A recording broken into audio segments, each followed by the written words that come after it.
Sounds like Salieri was getting ready to make his move. Working up to it, maybe. But then, Prohibition ended, and the bootlegging business got knocked on its ass. Oh, that fighting over booze meant next to nothing. It took us a few years to recover. But when we did bounce back, boy, it was something. We took what dough we had from the moonshine and Canadian whiskey and invested it into new rackets. Some of them even legal.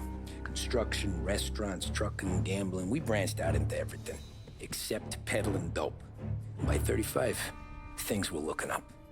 We had good money rolling in on the regular. I had a wife and daughter. Sam was running a club for the Don. Even Paulie had a few rackets of his own. He wasn't exactly happy, but what do you call it then? Content. Yeah, that was it. And Salieri, he finally starts talking about getting out of Morello's shadow. Maybe buying our own cops, our own politicians.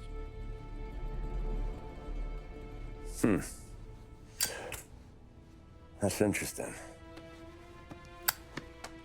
You think Salieri was sourcing highbinders in 34? Maybe. Why? Well, a few years back, the Vice Squad got a judge on solicitation of a minor. Once in the box, he started confessing all sorts of misbehaving, trying to get a deal.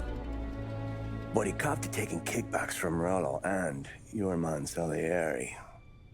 Playing him off one another, trying to goose the take. But once Morello found out, he threatened to bury the judge's kids on the beach. Still breathing, of course. Christ. That was the missing piece. How's that? Morello was always winding us up, but he never did anything that might start an all-out war. Learning Salieri was building his own bench must have finally tipped his scales, because in 35, he hit us with both barrels.